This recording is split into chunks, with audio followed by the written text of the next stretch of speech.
राष्ट्रवादीकडून राजेंद्र जैन यांचा राज्यसभेसाठी उमेदवारी अर्ज। छगन भुजबळांसह पार्थ पवार, सुनील तटकरे, प्रफुल्ल पटेलांच्या उपस्थितीमध्ये अर्ज दाखल।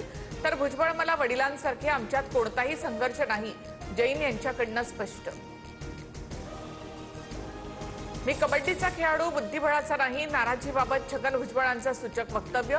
दुसऱ्यांची मुलं राज्यसभा, लोकसभा, मंत्रिपदावर, तोच न्याय मलाही मिळावा, भुजबळांची पक्षाकडे मागणी। भुजबळ दिल्लीमध्ये आले असते तर देशाला मोठं नेतृत्व मिळालं असतं। भुजबळांना राज्यसभेची उमेदवारी न मिळाल्यानंतर सुप्रिया सुळेंचं भाष्य। आमच्या मनातील मुख्यमंत्री एकनाथ शिंदेच, देवाभाऊंचं प्रमोशन व्हावं, फडणवीसांनी देशाच्या सर्वोच्चपदी जावं, आमदार बच्चू कडूंचं वक्तव्य। उद्धव ठाकरेंप्रमाणे एकनाथ शिंदेंसोबतही दगाफटका झाला। भाजप स्वतंत्र लढण्याची तयारी करते, मग आम्हीही करू, बच्चू कडू यांचा दावा। बच्चू कडू यांचं वैयक्तिक मत, शिवसेना पक्षाचं नाही, दगाफटक्याच्या राजकारणाची सुरुवात कुणापासून झाली हे महाराष्ट्राला माहिती। भाजप मंत्री आशिष शेलार यांचा उद्धव ठाकरे यांच्यावर निशाणा। नाशिकमध्ये भाजप बंडखोर प्रसाद हिरेंची निवडणुकीमधून माघार। अर्ज माघारीची वेळ निघून गेल्यामुळे हिरे जाहीर पाठिंबा देणार।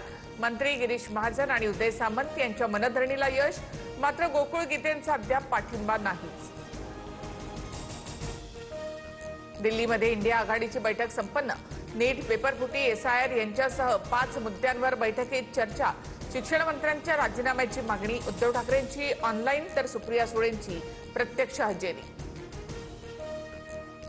इंडिया आघाडीत जायचं असल्यास राज ठाकरे उद्धवजींशी बोलतील।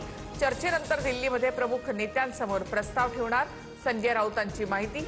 तर सावरकरांचा अपमान करणाऱ्यांसोबत राज ठाकरे कधीच जाणार नाहीत, भाजपच्या नवनाथ बन यांची प्रतिक्रिया।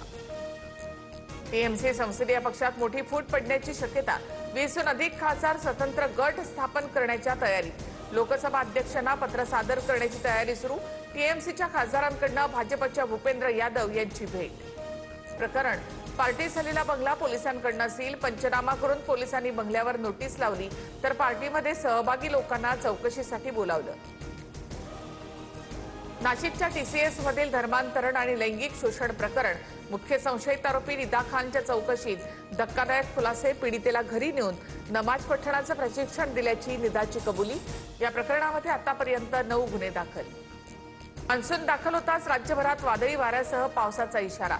मराठवाड्यासह विदर्भ आणि पश्चिम महाराष्ट्रामध्ये जोरदार सरींची शक्यता। हवामान विभागाकडून येलो अलर्ट जारी। मुंबईतील खासगी पाणी टँकर संघटना संपावर। केंद्रीय भूजल प्राधिकरण नियमांच्या अंमलबजावणीमुळे अडचणी।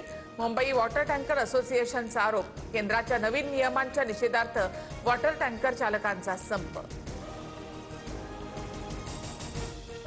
अकोल्याच्या अकोटमध्ये युरिया खतासाठी शेतकऱ्यांचा गोंधळ। दुकानदार प्रत्येकी 1 पोती खत देत असल्यामुळे वाद। पोलिसांकडून परिस्थिती नियंत्रणात आणण्याचा प्रयत्न।